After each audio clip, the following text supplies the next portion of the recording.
नमस्कार दोस्तों, आपका स्वागत है इस विशेष लाइव में। और आज हम चर्चा करने वाले हैं बीजेपी के नवनियुक्त प्रदेशाध्यक्ष मोहनलाल बड़ोली को लेकर के। और इस विशेष चर्चा में हमारे साथ मौजूद रहेंगे कुलदीप शोरान जी। सर, बहुत बहुत स्वागत है। शुक्रिया अरुण। एक चुनाव लड़ते हैं लोकसभा का और वो हार जाते हैं और उसके बाद उन्हें प्रदेशाध्यक्ष बना दिया जाता है। क्या लगता है आपको, इसका फायदा होगा बीजेपी को? देखिए, हम जो पॉलिटिक्स के अंदर अगर हम देखेंगे तो जो कांग्रेस के जो स्टेट प्रेसिडेंट है उदय भान, वो भी विधानसभा का चुनाव हार गए थे, उनको भी प्रदेश अध्यक्ष बना दिया गया। तो ये कोई मायने नहीं है कि पहला चुनाव हार के आए हैं या जीत के आए हैं। सवाल इस बात का है कि जिस नेता को जिम्मेदारी दी गई है वो पार्टी की उम्मीदों पर कितना खरा उतरेगा। क्या वो अगले विधानसभा चुनाव में पार्टी का बेड़ा पार लगाएगा या उसकी वजह से पार्टी का बंटाधार होगा। क्योंकि देखिए, बीजेपी अभी 5 सीटें लोकसभा के चुनाव में हारी है और अब 4 महीने के बाद विधानसभा चुनाव में उसके लिए चुनौती है कि तीसरी बार सत्ता को कैसे बरकरार रखे। ऐसे में मोहनलाल बड़ोली का जो सिलेक्शन है वो वास्तव में चौंकाने वाला है। क्योंकि एज ए पर्सनल तौर पे जब उनको ऑब्जर्व करता हूँ तो मुझे मोहनलाल बड़ोली में ऐसी कोई खासियत नजर नहीं आती जिसके बलबूते पर मैं उन्हें प्रदेश अध्यक्ष के लायक समझूं। सच्ची बात तो ये है कि वो जब जिलाध्यक्ष के तौर पे भी जो है वो कामयाब नहीं हो पाए थे, उनको महामंत्री बनाया गया। लेकिन उनकी जो डीलिंग है वो डीलिंग की वजह से ही वो चुनाव हारे हैं अरुण। क्योंकि लोकसभा चुनाव में जो 22,000 की जो लीड थी, अगर मोहनलाल बड़ोली अगर अपने बर्ताव में अहंकार नहीं रखते, मैं एक वर्ड का यूज कर रहा हूँ अहंकार का, जो उनके लिए नेगेटिव वर्ड है, लेकिन सच्चाई है कि मोहनलाल बड़ोली के हाव भाव में, उनके बर्ताव में, उनकी डीलिंग में कहीं ना कहीं अहंकार है। वो अपने आप को बड़ा नेता मानते हैं और इसी वजह से उन्होंने जो बीजेपी के जो मीडियम लेवल के जो नेता और कार्यकर्ता थे, उन्होंने उनकी पूछ ही नहीं की, ना उनसे संपर्क किया, ना उनसे वोट मांगे। और यही वजह रही कि वो चुनाव हार गए। और ऐसे नेता को अगर आप प्रदेश की जिम्मेदारी देते हैं तो निश्चित तौर पर बीजेपी के लिए कोई अच्छी बात नहीं है। जाहिर सी बात है कि बीजेपी ने सिर्फ जो है नॉन जाट की पॉलिटिक्स के तहत ही ये कार्ड खेला है। बीजेपी ने, आप देखिए कि जो है जो सेंटर में जो मंत्री बनाए हैं वो तीनों तीनों मंत्री जो बीसी कैटेगरी के हैं। इसके अलावा जो है सीएम भी बीसी है। तो कहीं ना कहीं अब जो मनोहरलाल खट्टर की जो च्वाइस है वो मोहनलाल बड़ोली ही रहे हैं।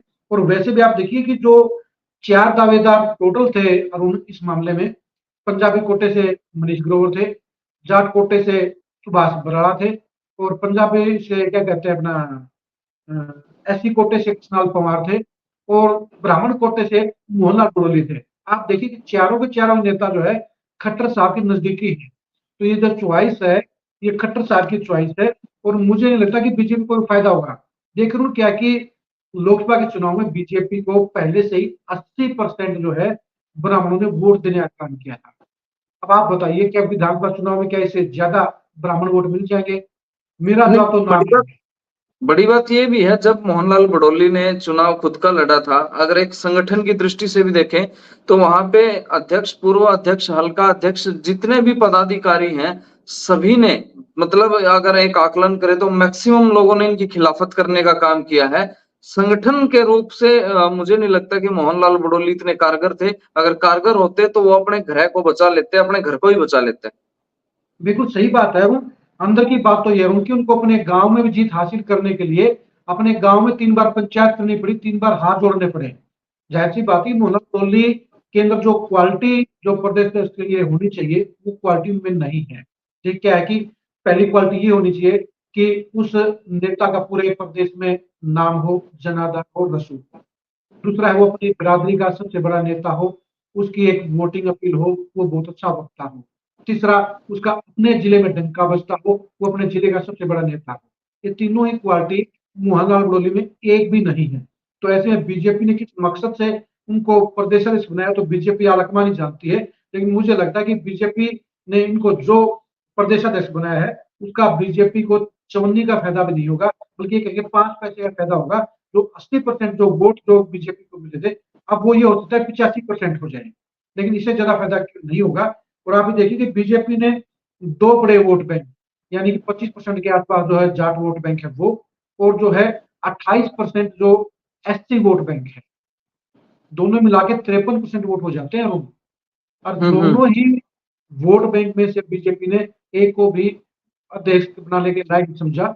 ये अलग बात है कि पहले बीजेपी ने 6 साल तक पहले सुभाष बराड़ा को, फिर जो है धनखड़ साहब को जो है प्रधान के तौर पर रखा, लेकिन दोनों के दोनों नेता जो है जाट वोटरों को बीजेपी के साथ नहीं जोड़ पाए और लोकसभा चुनाव में भी बीजेपी के खिलाफ जाट वोट पड़े हैं।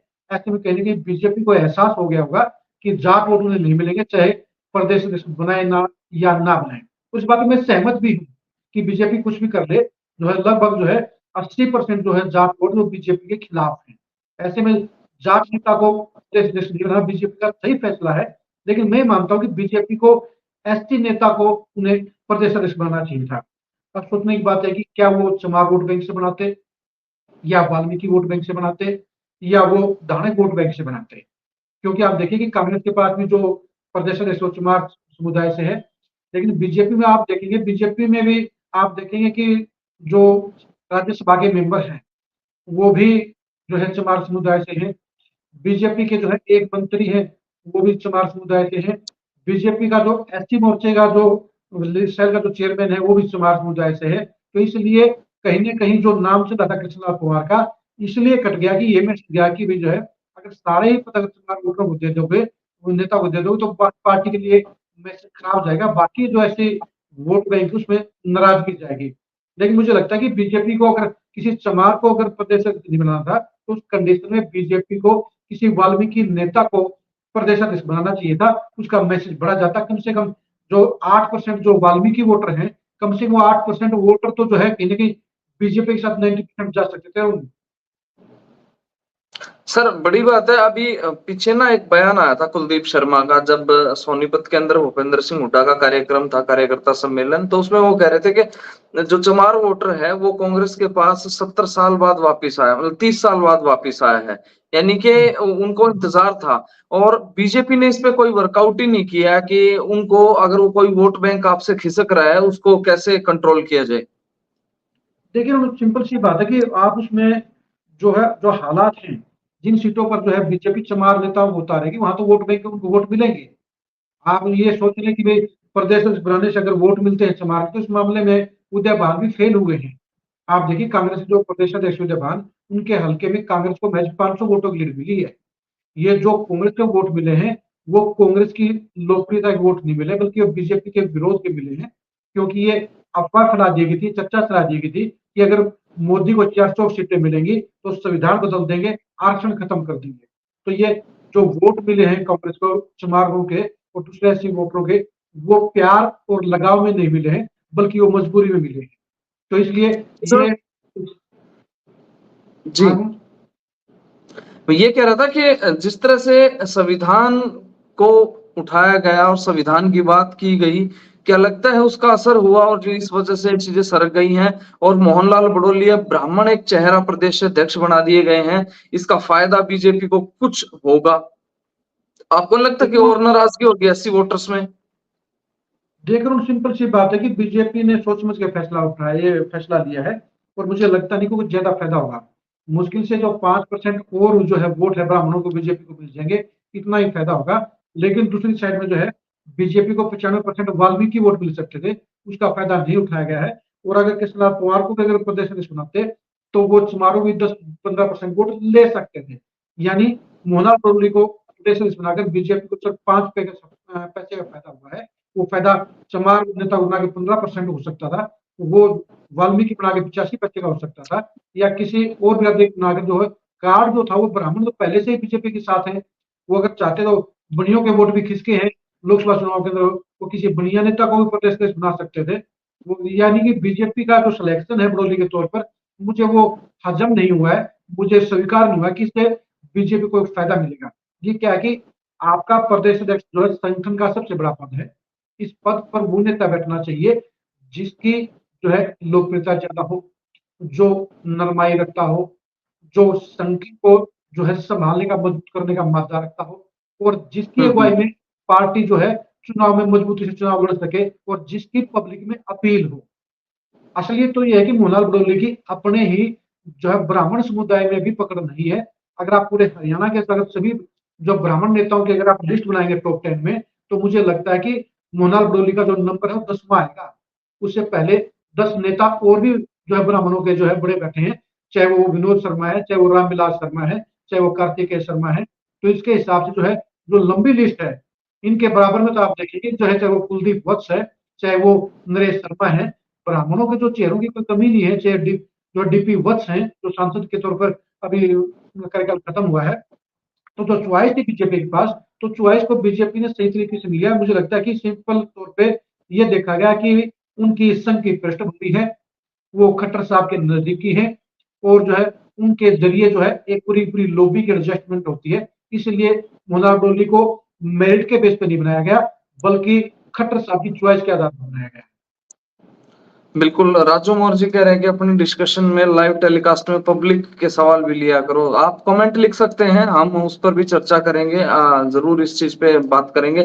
सर, बड़ी बात है, देखिए प्रदेश अध्यक्ष बना दिया गया है, विधानसभा चुनाव में बहुत कम समय बचा है। कह सकते हैं कि टिकटॉक टिकटॉक शुरू हो गया है।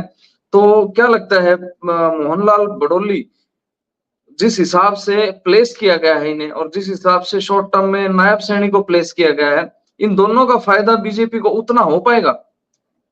देखिए, वो सिंपल सी बात है कि नायब सैनी ने तो जो है पिछले 30-35 दिन में अपने आप को जो है प्रूव करने का काम किया है। नायब सैनी ने वो तमाम फैसले बदलने का काम किया है, जिसके कारण से जो है पब्लिक नाराज थी। खट्टर साहब इन्होंने वो फैसले बदले हैं, जिनको लेकर जनता में बड़ी नाराजगी थी। उन्होंने पब्लिक को खुश करने वाले फैसले लिए हैं। तो निश्चित तौर पर नायब सैनी को मुख्यमंत्री बनाकर बीजेपी ने जो फैसला लिया था, वो फैसला सही साबित हुआ है। उसके जरिए अब पब्लिक के अंदर जो बीजेपी की जो नेगेटिविटी थी फैसलों को लेकर, वो कम से कम नॉर्मल हो गई है, नेगेटिविटी नहीं है। आज नायब सैनी के पास सबसे बड़ी चुनौती ये है कि उनके पास में जो लॉ एंड ऑर्डर का जो मामला है, वो कहीं न कहीं वो काफ़ी बिगड़ा है। अगर लॉ एंड ऑर्डर मामले में अगर नायब सैनी ने अगर कुछ करके दिखा दिया, अगर अपराधियों पर नकेल कसने का काम किया, तो अरुण वो जो है वो फिर पूरे जो है कसौटी पर खरे उतरने में सफल साबित होंगे। हाँ, जहाँ तक आप बात करेंगे मोहनलाल बड़ौली की, मोहनलाल बड़ौली के लिए रास्ता आसान नहीं है। क्योंकि बीजेपी के संगठन में ही अराउंड सबसे ज्यादा नाराजगी है, क्योंकि बीजेपी की जो बी कैटेगरी के नेता है, उनको कोई एडजस्ट नहीं किया गया। बीजेपी के जो वर्कर हैं, उनको अफसरशाही ने जो है उनको इग्नोर करने का काम किया। आप खुद ही देखिए कि जो एक चेयरमैन है, जो आदित्य चौटाला है, बीजेपी के बड़े नेताओं में शामिल है, वो बीजेपी के पूर्व जिलाध्यक्ष भी है सिरसा के। उन्होंने जो है मीडिया के सामने कहा, मंत्री विश्वम्भर वाल्मीकि की मौजूदगी में कहा कि जो है जो अधिकारी हैं वो बेलगाम हैं, जो पुलिस थाने हैं वो दुकान बन चुके हैं, वहाँ पर सारा सेटिंग का खेल होता है। तो कहने की जो ब्यूरोक्रेसी है, वो ना बीजेपी के नेताओं की सुन रही है, और ना बीजेपी के वर्करों की सुन रही है। ऐसे में अगर बीजेपी के वर्करों में जब तक करंट नहीं आएगा अरुण, तब तक बीजेपी विधानसभा के चुनाव में भी नुकसान में रहेगी। लेकिन चुनाव कौन लड़ता है? चुनाव लड़ता है आपका बी कैटेगरी का नेता, और चुनाव लड़ता है आपका वर्कर। जो बी कैटेगरी का नेता है वो जो है वर्करों को मैनेज करता है, और जो वर्कर है वो हर घर से वोटर को निकाल कर लेके आता है। अगर आपने लोकसभा चुनाव में देखा होगा अरुण, तो लोकसभा चुनाव में बीजेपी को सबसे बड़ा नुकसान इसी बात का था कि बीजेपी के बी ग्रेड के नेता ने कोई जोर नहीं लगाया, और बीजेपी के वर्कर ने वोटर को घर से बाहर निकालने के लिए कोई प्रयास नहीं किया। यही वजह रही कि बीजेपी का 10% वोट कम पोल हुआ, और इसी वजह से बीजेपी, मैं मानता हूँ, जो 5 सीटें हारी है, अगर वो काम नहीं होता तो बीजेपी 5 में से 3 सीटें और जीत सकती थी। यानी बीजेपी जहाँ 8 सीटें जीत सकती थी, वही अपने कैडर की नाराजगी के चलते, अपने कैडर की निराशा के चलते वो 5 सीटें जीत पाई थे। देखिए, जिस तरह से मोहनलाल बड़ौली को प्रदेश अध्यक्ष बनाया गया, और आप कह रहे हैं कि चौन्नी का फायदा इससे नहीं होने वाला है, लगता नहीं आपको कि अभी भी मनोहर लाल खट्टर जो है वो पर्दे के पीछे से पूरा कंट्रोल चलाए हुए हैं? देखिए, मैं पूरा तो नहीं कहूँगा, लेकिन जो है 50% जो मुझे लगता है कंट्रोल जो है खट्टर साहब का है। अभी जो है जो बड़े-बड़े फैसले हैं, वो खट्टर साहब की अगुवाई में लिए जा रहे हैं। अब सरकार के लेवल पे जो फैसले हैं, वो नायब सैनी ले रहे हैं, क्योंकि नायब सैनी ने भी हाईकमान को बता दिया है कि अगर जो है नेगेटिव इमेज वाले अगर फैसलों को नहीं बदला गया, तो पार्टी को नुकसान रहेगा। उन्हें सही बनाया कोई फैसला नहीं होगा। जो फ़ायदा होना चाहिए, वो फ़ायदे के हिसाब से वो फैसले ले रहे हैं। लेकिन जो पॉलिटिकल जो फैसले हैं, वो पॉलिटिकल फैसले कहीं न कहीं अभी भी मनोहर लाल खट्टर ले रहे हैं। पर्दे के पीछे रहकर भी वो प्रदेश के सुपर सीएम हैं, और इसीलिए शायद कहीं न कहीं मोहनलाल बड़ौली का नंबर पड़ा है। क्योंकि आप देखिए कि अगर दावेदारी होती, अगर ब्राह्मण नेता को ही अगर बनाना था, तो सबसे ज़्यादा पकड़ जो है रामविलास शर्मा की है। उनको बनाना चाहिए था। उनके पास एक्सपीरियंस भी है, उनके पास पूरे पूरे जो है 23 के 23 जिलों में उनका पूरा-पूरा जनाधार भी है, और वो एक नॉन जाट नेता के तौर पर स्थापित चेहरे भी हैं। देखिए, बीजेपी का चुनाव लड़ेगी, जाट का नॉन जाट का लड़ेगी, उसमें से अगर आप मनोहर बड़ौली को आप नॉन जाट फेस के तौर पर आप खड़ा करेंगे, तो सिर्फ एक बार के एमएलए हैं। उनका अपने राई हल्के से बाहर भी कोई जनाधार नहीं है। अगर ये कह दें कि जो है मोहनलाल बड़ौली साथ के गन्नौर हल्के में अपने प्रत्याशी को जितवा सकते हैं, एक्स्ट्रा ब्रह्म वोट दिला सकते हैं, तो दिलवा पा सकते हैं। उनसे आगे रमेश कौशिक जो है उनसे 5 टाइम ज्यादा मजबूत है ब्राह्मणों में। वो जो सोनीपत की 7 की विधानसभा सीट है उसके ऊपर भी मोहनलाल बड़ौली का कोई असर नहीं है। अब आप खुद ही बताइए, जिस नेता का अपने साथ लगते हल्के पर असर नहीं है, जिसका अपने जिले में असर नहीं है, तो वो पूरे प्रदेश में अपने बीजेपी के कार्यकर्ताओं पे असर लिए नहीं है। कैसे अपने बनेगा? जो पदाधिकारी बनाए जब वो खुद जिलाध्यक्ष थे, तब वो इतना मजबूत संगठन नहीं बना पाए हैं कि हर विधानसभा में वो मजबूती से काम करवा सकें। तो ये बड़ा लगता है कि मोहनलाल बड़ौली जो है कमजोर अध्यक्ष साबित हो सकते हैं अगर ये इसी तरह का बर्ताव उनका रहा तो। देखिए सिंपल सी बात है, देखिए आप अरुण देखिए कि बीजेपी ने उनको मौका दिया जिलाध्यक्ष के तौर पर काम करने का, बीजेपी ने उनको मौका दिया महामंत्री के तौर पर काम करने का। तो आप देखिए कि जो है लगातार 2 टर्म में मोहनलाल बड़ौली जो है महामंत्री हैं और बीजेपी के अंदर जो महामंत्री का जो पद है अरुण, वो काफ़ी मायने रखता है, काफ़ी इम्पोर्टेंट होता है। पर किसी भी प्रदेश में पार्टी की नीतियों को बनाने में, किसी भी जो बड़े फैसलों को लेने में और पॉलिटिकल जो है प्लानिंग बनाने में महामंत्री की बहुत बड़ी भूमिका होती है। ऐसे में आप मोहनलाल बड़ौली आप देखिए कि 2019 के चुनाव में आप देखिए, अगर जो है जो 2 सीटें जो जीती हैं, अब वो सिर्फ़ ये आपकी गन्नौर की राय की जीती हैं, बाकी की सीटों पे जो है इतने पावरफुल होने के बाद बीजेपी नहीं जीत पाई। और अब जो है लोकसभा चुनाव के अंदर पिछली बार जो मार्जिन, जो भारी भरकम मार्जिन था, जो सोनीपत जिले में बीजेपी का लोकसभा चुनाव में, वो अब की बार बिल्कुल डामाडोल हो गया। ये तो जो सोनीपत शहर ने ही बचाने का काम किया, बाकी देखिए चाहे वो गन्नौर है, चाहे वो बड़ौदा है, चाहे वो गोहाना है, चाहे खरगोदा है, वहाँ पर बीजेपी के वोट पिछली बार से कम हुए हैं। तो जब मोहनलाल बड़ौली एज ए महामंत्री के तौर पर अपना जिला नहीं देख पाए और खुद के हल्के में भी महज वो 2,500 वोटों की लीड दे पाए हैं। अगर आपका कद बड़ा है, आपकी लोकप्रियता बड़ी है, अगर आप जनाधार वाले नेता हैं, तो कम से कम आपको अपने राई हल्के में कम से कम 20 से 25,000 वोटों की लीड लेनी चाहिए थी। लेकिन वो ऐसा नहीं कर पाए। तो ज़ाहिर-सी बात है कि जो नेता अहंकारी कहलाता हो, जो नेता संगठन के मामले में फेल साबित हुआ हो, जो नेता अपने साथी नेताओं और वर्करों को साथ लगाने में फेल रहा हो। आप देखिए कि प्रदेश में लोकसभा चुनाव में सबसे पहली शिकायत किसने की? वो शिकायत की मोहनलाल बड़ौली ने। मोहनलाल बड़ौली। उन्होंने कहा कि जो है साथी नेताओं ने विश्वासघात किया है, जो है विरोध में काम किया है, मेरे खिलाफ वोट डलवाए हैं। तो आप खुद ही रिजल्ट बताइए। भी नहीं आया था, जब तक रिजल्ट आने से पहले ही उन्होंने ये चीजें शुरू कर दी थी। हाँ, वही मैं कह रहा हूँ ना कि आप बताइए, जब आप अपने जिले के नेताओं को अपने साथ नहीं रख सकते हैं, अपने पार्लियामेंट के नेताओं और वर्करों को अपने साथ नहीं जोड़ सकते हैं, तो ऐसे में आप प्रदेश के जो नेताओं और वर्करों को सिर्फ 100 दिन में कैसे जोड़ेंगे? आपके पास कोई मंत्र तो है नहीं कि आपने मंत्र फूँक दिया और सारे नेताओं पे वर्करों पर असर हो गया है और वो सारे आपके साथ लग गए हों। ज़ाहिर-सी बात है कि बीजेपी को प्रदेश तौर पर जो करंट वाला नेता चाहिए था, जो जनाधार वाला नेता चाहिए था, जो पकड़ वाला नेता चाहिए था, उनमें से कोई भी क्वालिटी मोहनलाल बड़ौली में नहीं है। मोहनलाल बड़ौली को प्रदेश अध्यक्ष बनाकर मेरे हिसाब से बीजेपी ने बड़ी गलती की है, क्योंकि वो ना तो संगठन के माहिर नेता हैं, ना वो जनता में लोकप्रिय नेता हैं, ना वो गैर जाट के नेता हैं और ना ही अपने जिले के नेता हैं। उनकी अगुवाई में बीजेपी सोनीपत जिले की जो है एक भी सीट जो है वर्तमान चेहरों के बलबूते पर जीतने में सक्षम नहीं है। अगर जो है आप मानकर चलिए, अगर नायब सिंह अच्छे फैसले लेंगे और बीजेपी के जो 4-5 जो चेहरे हैं, उनको जो है नए चेहरों को बीजेपी जगह देगी, टिकटें देगी, तो ही बीजेपी सीटें जीतने की दावेदारी में शामिल हो सकती है। वरना बीजेपी की जो मौजूदा 2 सीटें हैं, चाहे वो खुद की बड़ौली की राय सीट है, चाहे वो निर्मल चौधरी गन्नौर सीट है, इन दोनों सीटों पर भी खतरा मंडरा रहा है अरुण। ऐसे में जो है मोहनलाल बड़ौली बेशक से प्रदेश अध्यक्ष बनकर अपनी सीट जीतने में सफल हो सकते हैं कि चौधर के नाम पर वो इमोशनल अपील कर सकते हैं कि पहली बार जिले का, आपके इलाके का आपका जो है अध्यक्ष बना है, उसकी आप इज्जत रख लो, उसकी जो है नहीं तो नुकसान हो जाएगा, तो उसके ज़रिए जीत सकते हैं। बाकी उनकी लीडरशिप क्वालिटी में ऐसी कोई खूबी नहीं है, जिसके बलबूते पर बीजेपी जो है, ये अपने सोनीपत जिले की 6 सीटों को जीतने में कामयाब नज़र आती हो। एक चीज तो हो सकती है कि मोहनलाल बड़ौली प्रदेश अध्यक्ष बन गए और जितने लोगों की लिस्ट उन्होंने बनाई थी उनको खुट्टे लेन लगा देंगे। इस बात में कोई शक नहीं है। देखिए प्रदेश अध्यक्ष एक बड़ा पद होता है और ऐसे में सबसे पहली बात तो ये है कि जो रमेश कौशिक जिन्होंने सबसे ज़्यादा विरोध किया था, रमेश कौशिक को ये लगता था कि भी जो है अब बड़ौली साहब की टिकट कट जाएगी, विधानसभा की टिकट उन्हें या उनके भाई को मिल जाएगी। अब वो दरवाज़ा बंद हो गया है। अब जो पड़ोस का जो है वो हल्का है, वो गन्नौर हल्का है।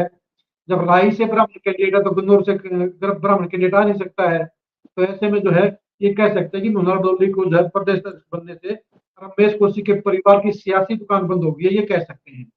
अब बाकी के जो नेता थे, जिनके प्रति उनको ये है कि उन्होंने मेरा समर्थन नहीं किया, चुनाव में मेरी मदद नहीं की, तो उन नेताओं को भी तैयार हो जाना चाहिए, क्योंकि बड़ोली जी जो है वो खुंदक निकालने वाले नेता हैं।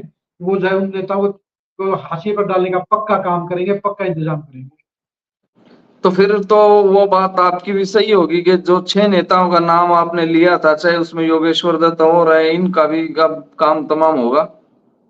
बिल्कुल तमाम होगा। देखिए देखिए सिंपल सी बात, देखिए अब हम जो हमने जो खबर लगाई थी ना, वो खबर फैक्ट के बेस पे थी। ये सच्चाई है कि नेताओं ने सहयोग नहीं किया, लेकिन सिक्के का दूसरा पहलू भी है। जिन नेताओं का हमने नाम लिया, उन नेताओं से बड़ोली साहब ने जो है समर्थन भी नहीं मांगा। बड़ोली साहब इस अकड़ में रहे कि इन लोगों की मजबूरी है, ये मेरा समर्थन करेंगे, मेरे लिए वोट मांगेंगे। सॉरी। अगर बड़ोली साहब ने अगर भाईचारे के साथ इन नेताओं का साथ लिया होता, चाहे वो जो है राणा है, चाहे वो योगेश्वर दत्त है, चाहे वो रमेश कौशिक है, और चाहे दूसरे नेता है, कोई मना नहीं करता। आप सिंपल जो खोट जो है, दो लोगों में खोट नजर आया। पहला तो रमेश कौशिक के परिवार में नजर आया, उनको ये था कि हमारी टिकट कट गई है, उन्होंने विरोध किया। दूसरा था निर्मल चौधरी के परिवार का। निर्मल चौधरी के पति की जो है ऑडियो जो वायरल हुई है, उससे भी जाहिर हो गया कि उन्होंने भी जानबूझकर जो है बड़ोली का विरोध करने का काम किया था। लेकिन बाकी नेताओं को तो जो है बड़ोली साहब ने टच नहीं किया।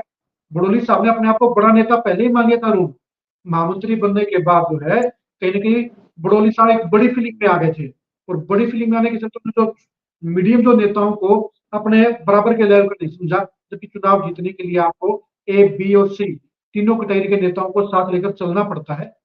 उसके बेस पे आप चुनाव जीत पाते हैं। लेकिन बड़ोली साहब ने सोचा कि मोदी के नाम पर वोट मिलेंगे, और ये सारे के सारे नेता जो है वो मजबूरी में तेरे साथ लगेंगे, तेरे को वोट डलवाएंगे। ऐसा नहीं हुआ, इसलिए वो चुनाव हार गए। अब यही चुनौती बड़ोली साहब के लिए विधानसभा चुनाव की है। अब विधानसभा चुनाव में अब मुद्दा सोनीपत पार्लियामेंट का नहीं है, बल्कि पूरे स्टेट का मुद्दा है। उस स्टेट के मुद्दे में जो है बड़ोली साहब के लिए चुनौतियों की भरमार पड़ी है। अब बड़ोली साहब के पास में एक भी ऐसा पॉजिटिव पॉइंट नहीं है जिसके बलबूते पर वो प्रदेश की जनता को अपना मुरीद बना सके, तो जो है वो 100 दिनों में बीजेपी के संगठन को जबरदस्त करंट दे सके, क्योंकि उनमें वो पॉजिटिव वाइब्रेशन नहीं है, वो पकड़ वाले नेता नहीं है। आपका प्रदेश अध्यक्ष ऐसा होना चाहिए जो कम से कम 2-3 बार का एमपी हो, जो कम से कम 4-5 बार का एमएलए हो, जिसको पूरे प्रदेश की जनता जानती हो, जिसकी वोट की अपील की इंपॉर्टेंस हो, जिसके उठाए मुद्दों में गंभीरता हो, जो सरकार से जवाबदेही मांग सकता हो, पब्लिक से जुड़े मुद्दे के ऊपर अपनी सरकार से भी फटाफट काम करवा सकता हो। लेकिन आप तो सोनीपत जिले के हैं, आपने खुद इनकी वर्किंग देखी हुई है। तो मनोहर डोली की जो मैंने 5 साल में वर्किंग देखी है, चाहे वो एमएलए के तौर पर है, चाहे वो जो है महामंत्री के तौर पर है, और चाहे लोकसभा के कैंडिडेट के तौर पर है, तीनों ही मोर्चों में वो फेल रहे हैं। आप देखिए उनको अपने गांव में ही जिस तरह से लीड लेने के लिए संघर्ष करना पड़ा है, अपनी सीट के ऊपर जो हाथ पैर जोड़ने के बाद 2,500 वोटों की लीड ले पाए हैं, उससे जाहिर सी बात है कि उनके अपने ही हल्के में पकड़ नहीं है। तो ऐसे में बीजेपी ने उनको किस सोच के साथ प्रदेश अध्यक्ष बनाया है, कौन सी खूबी देखी है, मुझे तो कोई समझ में नहीं आई है। क्योंकि प्रदेश तौर पर जो मजबूती चाहिए, जो नाम चाहिए, जो रसूख चाहिए, जो पकड़ चाहिए, वो तो नहीं है। अगर आप ये सोचते हैं कि सिर्फ जाट नॉन जाट का इलेक्शन बनेगा, कांग्रेस के ऊपर जाट का ठप्पा लगेगा, बीजेपी नॉन जाट का चुनाव बनेगी, हम चुनाव जीत जाएंगे, तो ये ख्याली पुलाव है जो नहीं पकेंगे। लेकिन एक बात मुझे ये लगती है कि जिस तरह से बीजेपी बैकफुट पे आई है, तो कहीं ना कहीं जो संघ है, संघ की भी एक नाराजगी है। और कहा जाता है कि मोहनलाल बड़ोली वो संघ के आदमी है, मनोहर लाल खट्टर संघ के आदमी है। संघ को मैनेज करने के लिए मोहनलाल बड़ोली को जो है वो कुर्सी पे बिठा दिए गए। देखिए अब संघ की पॉलिटिक्स क्या है उसके बारे में मैं ज्यादा नहीं जानता हूँ। ये सच्चाई है कि बड़ोली का जो है संघ से नाता रहा है। ये भी सच्चाई है कि खट्टर साहब भी संघ की पैदाइश है। लेकिन जो मैं संघ को जितना समझता हूँ, संघ भी ऐसे लोगों को आमतौर पे संगठन के पद पर नहीं बिठाता जिसकी कोई खुद की बड़ी पकड़ ना हो। अगर सिर्फ जो है बड़ोली जी के नाम पर अगर सिर्फ संघ से एनओसी ले ली गई हो तो अलग बात है, वरना संघ भी पूरी पड़ताल के बाद ही सिफारिश करता है।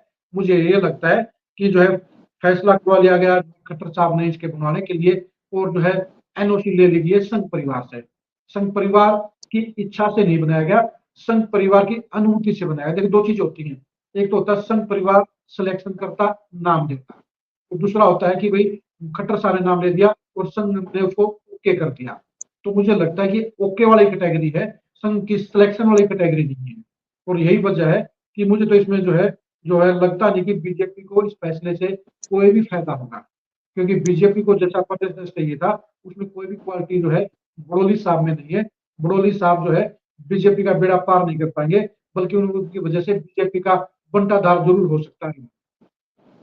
हम बड़ौली साहब की बात करें और बड़ौली साहब जो है वो सोनीपत से संबंध रखते हैं और सोनीपत में आज एक बड़ी घटना है। कल जो है वो जो मेयर हैं सोनीपत के निखिल मदान, वो बीजेपी ज्वाइन करने वाले हैं। क्या लगता है आपको, ये कुछ ज्यादा उठापटक होगी या कैसे रहेगा? अरुण, आप ये मान के चलिए कि निखिल मदान का पाला बदलना वो कांग्रेस के लिए खतरे की घंटी कहा जाएगा। कांग्रेस को जो सबसे बड़ी जो जीत मिली थी वो सोनीपत विधानसभा सीट पर मिली थी, और ऐसे में अगर बीजेपी ने निखिल मैदान को टिकट देने का काम कर दिया, फिर सुरेंद्र पवार सुबह 10 बजे चुनाव हार जाएंगे। क्योंकि देखिए, आप जो सुरेंद्र पवार को जो जीत मिली थी, वो जीत सिर्फ 2 कारणों से मिली थी। सबसे बड़ा कारण था कविता जैन के प्रति नाराजगी, क्योंकि मंत्री बनने के बाद मैक्सिमम लोगों की शिकायत थी कि उनमें अहंकार आ गया है, और उनकी रड़क निकालने के लिए, उनका सरिया निकालने के लिए ही शहर के लोगों ने दबकर उनके खिलाफ वोट दिए थे। पंजाबी वोटर जो लगभग जो है 35 से 38 हजार है सोनीपत सीट के ऊपर, उन्हें पूरा लामबंद होकर जो है कांग्रेस को वोट दिए थे। अब अगर जो है निखिल मदान को अगर प्रत्याशी बना दिया गया, तो फिर वो 35 से 38 हजार जो पंजाबी वोट हैं, वो फिर एकमुश्त होकर बीजेपी के साथ पड़ेंगे। उस कंडीशन में अब जो है सुरेंद्र पवार के लिए जो है चुनाव जीतना मुमकिन नहीं होगा, आसान नहीं होगा। और दूसरी बात ये है कि अब बीजेपी ने ये प्रचार भी कर दिया है कि जो सुरेंद्र पवार है वो जो है मुसलमान समुदाय से है, वो मुस्लिम धर्म ग्रहण कर चुके हैं पहले से ही। तो बीजेपी को जो नेगेटिविटी थी धर्म के बेस पर, वो भी उनके खिलाफ कर ली है। और निखिल मैदान एक देखिए मजबूत चेहरा है, जो एक नून जाट की पॉलिटिक्स है, जो एक कंप्लीट जो पैकेज बनता है, उस कंप्लीट पैकेज में जो है निखिल मैदान सोनीपत विधानसभा सीट के ऊपर एक मजबूत चेहरे साबित होंगे। और वो साफ तौर पर कह सकते हैं कि सुरेंद्र पवार की जो है हार की कील ठोकने का काम करेंगे। लेकिन आपको नहीं लगता भूपेंद्र सिंह हुड्डा की मेहरबानी की वजह से ही निखिल मदान मेयर बने थे? क्योंकि ग्रामीण आंचल में तो अभी भी हुड्डा का असर है। देखिए, 2 चीजें हैं। जो मेयर का जो चुनाव होता है उसमें 70% वोटर शहर के हैं, और शहर के वोटरों ने भी जो है निखिल मदान को वोट दिए थे। आपकी ये बात भी सही है कि जो गांव पड़ते हैं, जो 11-12 जो गांव पड़ते हैं, जो नगरीय पड़ते हैं, उन गांव में जो जाट वोटर थे, उन्होंने भूपेंद्र हुड्डा के कारण ही निखिल मदान को वोट देने का काम किया था। लेकिन अब ये चुनाव जो है अब शहर का चुनाव है। अब आप ही बताइए कि पॉलिटिक्स के अंदर कौन किससे वफा निभाता है? जिसको जहां अपनी इच्छाएं पूरी होती नजर आती है, वहीं पे वो शिफ्ट कर लेता, पाला बदल लेता है। आप कितने सारे नेताओं ने पाले बदले हैं। अगर आप गिनती करोगे, सुंदर कुमार भी कहाँ इन्हें लोगों में से कहाँ यहाँ आ गए हैं। अगर बाकी आप जो चेहरे को देखेंगे, 5 बार के जो एमएलए हैं, कभी वो जगबीर मलिक को, कभी जो है बंशीलाल के कासिम खास हुआ करते थे, आजकल हुड्डा साहब के कासिम खास है। तो यहाँ तो चुनाव में पाला बदलने की परंपरा रही है और ये जारी रहेगी। लेकिन जाहिर सी बात है, मैं मानता हूँ कि निखिल मैदान का बीजेपी ज्वाइन करना बीजेपी को जहां बंपर फायदा देगा, वही कांग्रेस के लिए बड़ा नुकसान देने का काम करेगा। तो ये तो आज की बड़ी खबर थी, निखिल मदान जो है वो कल बीजेपी ज्वाइन करने वाले हैं। और आप लोग क्या सोचते हैं, क्या मोहनलाल बड़ोली को प्रदेश अध्यक्ष बनाकर बीजेपी को कुछ फायदा हो सकता है? क्या बीजेपी का बेड़ा पार होगा या फिर बंटाधार होगा? या जो भी चीजें हैं आप कमेंट करके हमें जरूर बताएं, और लगातार अपडेट्स के लिए हमारे साथ जुड़े रहें। सर, इस चर्चा में जुड़ने के लिए आपका बहुत बहुत धन्यवाद। नमस्कार। नमस्कार।